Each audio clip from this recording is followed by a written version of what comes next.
저와 여러분의 인생이 우리 예수님 안에서 잘 되고 있는 줄로 믿습니다. 오늘은 다 함께 예배입니다. 온 가족이 함께 예배를 드려서 조금은 어수선할 수 있지만 그거조차도 하나님께서 우리에게 주시는 큰 은혜인 줄 알고 우리가 함께 은혜를 나누었으면 좋겠습니다. 오늘 본문에서 우리가 살펴본 사람은요, 다윗의 이야기인데 다윗이 골리앗과 싸우게 되는 장면입니다. 오늘 그림을 하나 보내주는데요, 골리앗의 모습을 제가 한번 보여드리겠습니다. 저게 골리앗인데요, 골리앗이 저 그림을 제가 보니까 성경에 골리앗을 설명한 걸 사실적으로 잘 그려놓은 것 같아요. 저런 엄청난 거인이 딱 서 있는 겁니다. 우리 인생길 앞에. 우리의 모습은 그 앞에 서 있는 조그마한 한 소년의 모습. 나는 약한데 문제는 저렇게 커 보입니다. 인생의 문제가 저렇게 우리에게 닥쳐질 때 우리는 어떻게 해야 하나? 저와 여러분에게 하나님의 은혜가 있기를 주님의 이름으로 축복드립니다. 우리 힘으로는 감당할 수가 도저히 없습니다. 엄청난 성벽처럼 딱 막았었습니다. 저것이 막아져서는 도저히 우리를 꼼짝달짝 못하게 해버리는 문제가 발생이 되어지는 거죠. 골리앗이라는 사람은 블레셋 지파라는 지파의 블레셋 족속의 사람입니다. 그런데 여러분, 사실 저 골리앗은 이스라엘 백성 앞에 안 설 수도 있었습니다. 골리앗이 인생의 문제로 등장하지 않을 수도 있었다라는 거죠. 그거 뭐냐니까 하나님께서요, 이스라엘 백성들한테 블레셋을 쫓아내라 그랬고 블레셋을 쫓아낼 힘을 주셨었거든요. 힘을 주셨을 때에 힘내어서 블레셋을 쫓아내었으면 문제가 없었을 건데, 이스라엘 백성들이 쫓아내려고 하다 보니까 좀 피곤하고 지치고 힘드니까 뭐 이만큼 했으면 됐겠지 하고 그냥 블레셋을 남겨둬 버린 겁니다. 남겨뒀는데 이게 문제가 되어지죠. 이스라엘 백성들이 하나님의 말씀 잘 듣고 하나님과 친하게 지내고 교제하면서 하나님 안에 있으면 저 블레셋은 음의 기죽어하고는요 꼼짝달싹 못하고 그냥 탁 눌러져 있습니다. 그런데 이스라엘 백성들이 하나님의 말씀을 잘 안 듣고 순종하지 않고 욕심대로 살고 싸우고 하나님 앞에 제대로 안 서면 저 블레셋이 힘을 내기를 시작하는 겁니다. 쫙 일어서는 거죠. 블레셋이 힘을 내면 이스라엘이 쳐들어와서 사람 빼앗고 짐승 빼앗고 먹을 것 빼앗고 그렇게 괴롭히는 존재가 되어서 그랬다는 거죠. 그런데 시간이 지나서 정말 블레셋의 힘의 절정의 자리까지 간 게 바로 저 골리앗입니다. 드디어 골리앗이라는 장수까지 떡 등장을 해버린 거죠. 저런 엄청난 장수가 이스라엘을 공격해오는 블레셋의 선봉장으로 오게 되어진 겁니다. 저 골리앗이 고함을 지릅니다. 이스라엘 백성들아, 하찮은 민족들아, 너희들 가운데 대표 장수를 뽑아서 나에게로 보내라. 1대1로 맞짱을 뜨자. 그리고 내가 이기면 너희들이 우리의 종이 되고 내가 지면 우리가 너희들의 종이 되마라고 그냥 고함을 질러대는 겁니다. 이 고함 소리에요, 이스라엘 백성들 가운데서 나서는 사람이 한 사람도 없습니다. 엄청난 거구의 사람입니다. 저 사람에 대해서 표현하기를 머리에 투구를 썼죠. 몸에는 어린 갑옷을 입었습니다. 단창인데 단창이 다른 사람의 장창보다도 긴 겁니다. 큰 창을 들었는데 저 무게가 보통 사람은 들 수도 없는 저런 창을 들고 전쟁을 하는 겁니다. 다리에는 각반을 찼습니다. 빈틈이 없이 공격을 해도는 전쟁 무기와 같은 존재입니다. 저 사람을 이길 존재는 아무도 없습니다. 그래서 이스라엘 백성들 가운데 전부가 기가 죽어서 꼼짝을 못하고 있습니다. 40일이나 넘게 저 사람이 저렇게 고함을 질러대면서 야, 이 멍청한 사람들아 라고 이야기함에도 불구하고 아무도 꼼짝을 못합니다. 저게 눌려 있는 겁니다. 아무도 저것을 격파해내지 못합니다. 저걸 이겨내지 못하면 저 말대로 이스라엘은 저 골리앗의 종이 되어져 버립니다. 비참한 존재가 될 수가 있는 거죠. 이런 일들이 발생했습니다. 어떻게 해야 될까요? 아무도 나서지 않을 때에 한 소년이 났습니다. 다윗이라는 아이죠. 다윗은 군인도 아니었습니다. 자기 형들이 전쟁터에 출정을 했기 때문에 자기 아버지가 다윗아, 너 형들한테 이거 좀 갖다 줘라 하고 심부름을 보낸 겁니다. 다윗이 아이에서 전쟁에 나오지도 못하는 사람이었는데 전쟁터에 형들에게 심부름을 온 거죠. 그런데 들어보니까 저 골리앗이 고함을 질러대는데요, 하나님의 군대를 모욕하고 하나님을 모욕하고 하나님에 대해서 이런 소리를 들으니까 마음에 의로운 분노가 치밀어 오르는 겁니다. 의분이 치밀어 오르는 거죠. 그래서 청소년 정도밖에 안 된 저 다윗이 나서서 내가 한번 싸워보겠다고 고함을 질러대는 겁니다. 이야기를 하니까요, 사울 왕이, 이스라엘의 왕 사울이 누가 좀 나가서 싸워가지고 저 골리앗 좀 이겼으면 좋겠는데 모두가 다 꼼짝을 못한 상황에서 기죽어 있는 상황인데 한 사람이 내가 싸우겠습니다 라고 이야기하니까 누구냐 한번 데려와봐라. 데려왔는데 보자마자 실망이네요. 골리앗과 싸우려면 좀 근육도 있고 전쟁을 할 만한 이 덩치를 가진 사람이 와야 되는데 조그만 어린 청소년 하나가 와가지고는 내가 싸우겠습니다 라고 이야기하니까 이거 참 기가 찰 노릇 아닙니까? 너 같은 아이한테 우리의 운명을 맡게 되느냐? 이게 사울의 고백입니다. 참 기가 차서 어쩔 줄 몰라 하는 사울에게 다윗이 이야기합니다. 임금님, 제가 이래봬도 제가 좀 싸움을 좀 합니다. 제가요, 우리 아버지의 양을 치는 사람인데요, 들에서 양을 치고 있으면 곰이 와가지고요 양을 물어 가기도 하고 사자가 와서 양을 빼앗아 가기도 합니다. 그러면요 제가 어떻게 하겠습니까? 그냥 두지 않습니다.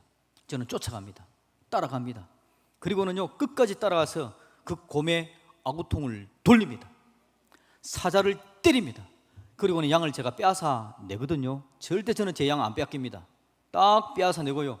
그런데 놈들이 한 대 맞고 정신 차리고 그냥 도망가면 제가 봐주는데요, 이놈들이 한 대 맞고 저한테 몸을 돌려서 공격해오면요 제가 그놈들 수염을 꽉 잡습니다. 그리고 때립니다. 또 때립니다. 죽을 때까지 때려서 그냥 곰과 사자 다 죽여버립니다. 저는요 싸움을 좀 하는 사람입니다. 걱정하지 마십시오. 제가 곰도 죽여봤고 사자도 죽여봤습니다. 그러니까 저 골리앗도 저는 죽일 수 있으니까요 걱정하지 마세요 라고 이야기를 하는 거죠. 여러분, 다윗이 싸움을 좀 하는 사람이었습니다. 청소년이었지만 곰도 한번 죽여보고 사자도 죽여봤습니다. 자기 이야기대로. 여러분, 싸움을 좀 하는 사람이 되기를 주님의 이름으로 축복드립니다. 여러분, 싸움 좀 해야 됩니다. 너무 예쁘게만 있지 마시고요 싸움을 좀 해야 돼요. 말도 잘 들어야 됩니다. 아무나 자꾸 싸우시면 안 되고요, 곰하고 사자하고는 싸워야 됩니다. 곰, 사자가 와서 나의 양떼를 빼앗아 가는데도 불구하고 멍청하게 있는 건 바보짓입니다. 곰과 사자가 와서 내 양떼를 움켜 잡는데 그냥 두면 절대 안 됩니다. 싸워야 됩니다. 끝까지 따라가야 됩니다. 아구통을 돌려야 됩니다. 내 양떼를 빼앗아 내야 되고요, 그래도 나를 해코지 하려고 하면 때리고 때려서 죽여버려야 됩니다. 곰, 사자는 그냥 두면 절대 안 될 존재입니다. 여러분, 싸움을 좀 평소에 좀 싸움을 좀 하셔야 돼요.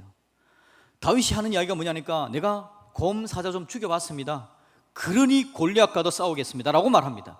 여러분, 우리 앞에 인생의 문제가 떡 닥쳤는데 골리앗 같은 문제가 생겼습니다. 여러분이 평소에 곰과 사자와 싸우는 사람이 되기를 주님의 이름으로 축복드립니다. 그러면 그 골리앗과도 싸우는 은혜가 나타나게 되어진다라는 거죠. 여러분, 이 곰과 사자 뭐겠습니까? 여러분, 우리의 양떼는 뭘까요? 하나님께서 우리를 사랑하셔서 우리가 아름답게 보존되어지고 은혜 가운데 있기를 바랍니다. 하나님은 우리의 양떼가 평안하기를 원합니다. 우리의 양떼는 뭘까요? 여러분의 인생 자체입니다. 여러분의 삶입니다. 여러분의 인생이, 여러분의 삶이 여러분이 다윗이 양떼를 치는 것처럼 잘 목축하여서 여러분의 양떼가 풍성할 수 있기를 주님의 이름으로 축복드립니다. 그런데 여러분, 내 양떼를 공격하는 게 있다는 겁니다. 내 인생을 공격해 들어옵니다. 그냥 두지 않습니다. 우리 청소년들, 오늘 우리가 다 함께 예배를 드리면서 우리 아이들과 청소년들과 청년들이 함께 예배를 드리는데, 우리 청소년들이 이 땅을 살아가는 데 있어서요 정말 양떼를 잘 보존해야 됩니다. 여러분의 양떼는 여러분이 보존해야 됩니다. 청소년 여러분의 양떼를 다른 사람이 잘 보존해 주지 못합니다. 여러분의 인생 여러분 것입니다. 지금부터 여러분의 습관이 여러분의 인생을 좌지우지합니다. 지금 여러분이 산 그 모습이 나중에 여러분의 인생을 결정하게 되어집니다. 그래서 청소년 여러분들도요 여러분의 양떼를 여러분 스스로 보호하기 위해서 하나님 앞에 설 수 있기를 주님의 이름으로 축복드립니다. 여러분이 싸워야 됩니다. 여러분의 양떼를 지키기 위해서. 여러분의 인생이, 하나님은요 여러분의 인생을 정말 복되게 쓰기를 원하십니다. 여러분이 귀한 존재가 되기를 바라고, 하나님은 여러분을 통해서 하나님의 나라가 확장되어지고 여러분이 하나님 앞에 복받는 존재가 되어지길 바라는 것, 하나님의 마음입니다. 그런데요, 이 세상은, 사탄은 여러분의 양떼를 그냥 두지 않는다라는 거죠. 여러분에게 안 좋은 습관을 주기도 하고요, 안 좋은 여건과 환경을 만들어 주기도 합니다. 여러분의 마음을 빼앗아가고요, 여러분의 시간을 빼앗아가고 여러분의 정성을 빼앗아가게 하는 일들이 수없이 많이 나타나죠. 그것이 바로 여러분의 인생의 사자와 곰입니다. 그 사자와 곰이 여러분의 삶을 피폐하게 만들어가는 거죠. 하나님의 사람으로 여러분의 양떼가 정말 건강하고 풍성하게 하나님께서 되어져 가기를 원하는데, 사자와 곰이 와서 우리를 빼앗아 간다라는 겁니다. 빼앗겨버리면 나중에는 안 좋은 습관은 계속해서 이어져서 어른이 되더라도 그 습관이 남아져 있고, 그 습관 때문에 영적으로 패배한 그 기억들은 어른이 되어도 우리로 하여금 패배하게 하는 일들로 이어져 가기 때문에, 오늘 청소년 때이지만, 어리다라고 이야기할 때이지만, 여러분 스스로 여러분의 삶을 지켜내고 보호하는 그런 은혜의 자리에 설 수 있기를 다시 한번 주님의 이름으로 축복드립니다. 다윗은 그냥 두지 않았습니다. 다윗은 곰이 와서, 사자가 와서 내 인생을 건드리려고 할 때 그냥 두지 않은 겁니다. 그건 뻔합니다. 곰이, 사자가 와가지고 양떼를 물어가는데, 양떼를 잘 보살펴가지고 그 양떼를 키워서 그 양을 새끼 낳게 만들어가지고 나한테 돌려보내줄 일이 있을까요, 없을까요? 없죠. 내 양떼를 물어간 건 잡아먹으려고 물어간 겁니다. 내 삶을 피폐하게 만들려고 곰이 온다라는 거죠. 사자가 오는 겁니다. 그걸 그냥 두면 안 될 거 아니겠습니까? 여러분 손아귀에 힘을 꽉 주시고, 힘을 주어서 주먹을 쥐고 그 곰과 사자를 향해서 펀치를 날릴 수 있기를 주님의 이름으로 축복드립니다. 그 펀치는 어떤 것이냐? 우리가 여러분 하나님의 사람들이기 때문에 우리의 삶을 공격해오는 그런 것들과 싸워내기 위해서는 하나님께서 우리에게 주셔서 여러분 말씀의 펀치를 키워야 됩니다. 기도의 펀치를 키워야 합니다. 말씀과 기도로 우리가 하나님의 사람으로 우리의 근육을 키워내야 합니다. 그러면 그런 것들이 공격해올 때 하나님의 말씀으로 주먹을 날리고 기도의 주먹을 날려서 그것들을 케어시키는 믿음의 역사가 나타나게 될 줄로 믿습니다. 우리 하나님께서 우리의 마음을 든든하게 하셔야 합니다. 부족하고 이행할 때 성령 하나님께서 우리를 지켜준다고 이야기합니다. 너희의 마음과 생각을 지켜주신다. 기도할 때 하나님께서 우리의 마음과 생각을 지켜줄 수 있기를 주님의 이름으로 축복드립니다. 마음과 생각을 안 빼앗기면 곰도 사자도 내 인생을 빼앗아갈 수가 없습니다. 내 마음과 생각이 뚜렷하게 온전히 세워지면 이겨내는 믿음의 역사가 나타나진다라는 거죠. 평소에 싸우시기를 주님의 이름으로 축복합니다. 날마다 공격합니다. 여러분, 이 공격은요, 한 번 물려쳤다고 해서 끝나는 게 아닙니다. 또 공격해옵니다. 또 공격해옵니다. 여러분 매일매일 싸우시기를 주님의 이름으로 축복드립니다. 여러분이 투사가 되고 전사가 되어야 됩니다. 곰과 사자, 나는 곰, 사자, 사냥 전문 이게 되어야 되는 거죠. 그래서 어떤 내 인생의 것들이, 내 인생을 공격해오는 것들이 있더라도 그것들을 이겨내고 어떤 모습으로 또 다르게 변장을 해서 나를 공격하더라도 이겨내는 역사가 있어야 된다는 거죠. 이게 오늘 여러분 다윗의 모습이었습니다. 평소에 싸우는 사람 다윗, 그가 힘 있는 자였기 때문에 골리앗 앞에 딱 서게 되어진 겁니다. 여러분, 우리 하나님께서 오늘 이 골리앗이 딱 서게 만드는데요, 다윗에게 은혜를 줘가지고는 제가 한번 싸워보겠습니다 라는 마음이 나타나게 만들어줍니다. 여러분, 골리앗이 섰을 때에 저게 주눅 들면 아무것도 못합니다. 평소에 말씀과 기도로 싸우지 못했던 사람들, 이스라엘 군사들은요 그냥 다 몸을 숙여 있습니다. 싸울 줄을 모릅니다. 나가면 죽을 줄 알고 아무도 덤벼들지를 못합니다. 그러나 다윗은 달려가는 겁니다. 달려가서 죽입니다. 오늘 설교 제목은 다윗과 골리앗입니다.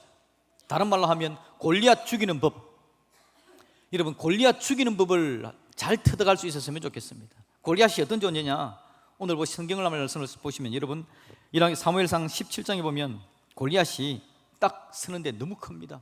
이 큰 골리앗이요 다윗을 무시하는 거죠. 다윗이 이제는 골리앗과 싸우기 위해서 딱 나간 겁니다. 나갔더니 골리앗이 다윗을 보고는 이스라엘에 사람이 없어서 저런 걸 보냈냐, 나를 무시하냐 그러면서요 자기 신의 이름으로 다윗을 저주를 줍니다. 그리고는 이야기하기를, 악담을 퍼붓기를 뭐라고 이야기하냐니까 다윗 너를 죽여서 네 살을 찢어 들의 짐승의 밥으로 주고 공중의 새의 먹이로 주겠다라고 공언을 합니다. 얼마나 잔인한 이야기를 하는지. 이 골리앗이 딱 눈앞에 서 있는 겁니다. 이 상황에서 정말 다른 사람들 같으면 그냥 오줌을 싸고 꼼짝을 못할 상황이지만 다윗은 그러지 않았습니다. 사자와 고매기도 하나님 은혜로 싸워봤기 때문에, 하나님의 도우심으로 이겨봤기 때문에 나는 너와도 싸울 수 있다라는 믿음으로 나아가는 겁니다. 여러분, 우리가 이기지 못할 골리앗은 없는 줄로 믿습니다. 우리가 이기지 못할 골리앗이 없습니다. 골리앗이 나서는데요, 저 엄청난 방패를 들고는 칼을 들고 창날을 들고 달려드는 겁니다. 다윗이, 여러분, 골리앗이 자기를 저주할 때 다윗이 뚜렷하게 외칩니다. 오늘 하나님께서 너를 내 손에 붙이셨다. 오늘 하나님께서 너를 내 손에 붙이셨다. 그리고 하나님의 구원하심이 칼과 창에 있지 않다라는 것을 오늘 여기 모여있는 모든 사람들에게 내가 보여줄 것이다. 하나님께서 너를 오늘 내 손에 붙이셨다. 하나님의 전쟁은 칼과 창에 있는 게 아니다. 우리 하나님의 도우심의 힘과 능력으로 나는 전쟁터로 나간다라고 고백을 합니다. 여러분, 칼과 창으로 전쟁이 다 끝나는 게 절대 아닙니다. 네가 가지고 있는 게 그 엄청난 칼과 창이냐? 나는 하나님의 이름으로 나아간다. 너 하나님 편이니? 하나님 편 아니잖아. 나는 하나님 편이거든. 하나님이 날 사랑하고 하나님이 날 사랑하여서 자기 아들 예수님을 십자가에 죽일 만큼 사랑한 존재가 나거든. 그런 내가 너 같은 골리앗한테 당할 리가 없다. 하나님이 오늘 늘 내 손에 주었기 때문에 나는 반드시 너를 이기고야 만다. 오늘 이게 여러분 다윗의 믿음의 고백이었던 줄로 믿습니다. 하나님, 우리가 그렇게 고백하고 나가기를 바랍니다. 어떤 문제 앞에, 여러분, 하나님보다 큰 문제 봤습니까? 하나님보다 큰 문제는 없습니다. 하나님보다 큰 존재는 결코 이 땅에 없다라는 겁니다. 문제가 크지만 골리앗이 엄청나게 크지만 골리앗보다 훨씬 더 크신 분이 바로 우리 하나님이신 줄로 믿습니다. 엘리야의 종 게하시가, 여러분, 도단성에 아람 군대가 둘러섰을 때 깜짝 놀랍니다. 이제 우리는 죽었습니다라고 이야기합니다. 그런데 하나님께서 게하시의 눈을 띄워주는데요, 눈을 뜨고 보니까 아람 군대보다 훨씬 더 강력한 하나님의 군대가 둘러서 지키고 있는 걸 보게 되어지는 거죠. 여러분, 저와 여러분의 눈이 띄어져서 골리앗보다 더 크신 하나님을 볼 수 있기를 주님의 이름으로 축복드립니다. 골리앗이 들고 있는 창과 칼보다 훨씬 강력하신 하나님, 그 하나님이 내 하나님이시다라고 고백하게 되기를 주님의 이름으로 다시 한번 축복드립니다. 여러분, 골리앗 이기는 방법 다른 거 없습니다. 골리앗보다 더 큰 칼을 가져올 것, 골리앗보다 더 큰 방패를 가져올 것, 골리앗보다 더 강력한 근육을 키울 것, 그거 아닙니다. 그건 더 강력한 자들이 올 수도 있습니다. 여러분, 그게 아니라 하나님의 강력한 은혜가 저와 여러분들을 이기게 하실 줄로 믿습니다. 다윗이, 여러분, 골리앗을 향해 빠르게 달려간다. 오늘 성경은 그렇게 적혀 있습니다. 골리앗을 향해 빠르게 달려간다. 주저주저 하지 않습니다. 빠르게 달려가면서 그가 평소에 사용하던 물맷돌, 시냇가에 반질반질한 돌을 하나 물매에 재옵니다. 그리고는 물매를 휘두르면서 강력하게 골리앗을 향해서 돌을 던지죠. 그리고는 그 돌이 정확하게 골리앗의 정수리를 때립니다. 골리앗은 그 자리에 쓰러져 버리고 다윗을 죽여서 들 짐승의 밥으로 삼게 하겠다는 그가 죽어 쓰러져 버리는 엄청난 일이 발생해 되죠. 여러분, 골리앗은 쓸어 넘어뜨려지는 게 골리앗입니다. 골리앗은 절대 자기 자리를 지켜내고 하나님보다 더 커서 우리의 영혼을 어떻게 할 수 없는 존재, 그게 바로 골리앗이라는 것을 믿으시기를 다시 한번 주님의 이름으로 축복드립니다. 우리 하나님, 그분이 이기게 하신다라고 하는 것을 믿고 의지하면서 주를 향해 달려가시기를 주님의 이름으로 축복드립니다. 여러분, 오늘 다 함께 예배입니다. 우리 가족이 함께 모였는데요, 우리 가족의 문제가 무엇입니까? 우리 가정을 무너뜨리는 게 무엇입니까? 그것이 골리앗처럼 크게 보일 수도 있고 사자, 곰처럼 보일 수도 있고 아니면 여우처럼 살짝살짝 우리의 집을 허무는 것일 수도 있습니다. 그런데 여러분, 하나님께서 우리에게 은혜를 주시면, 우리가 하나님의 사람인 것을 기억하면 결코 그것 때문에 무너뜨려지는 게 아니라 오히려 그것을 격파하고 이겨내는 하나님의 사람이 될 줄로 믿습니다.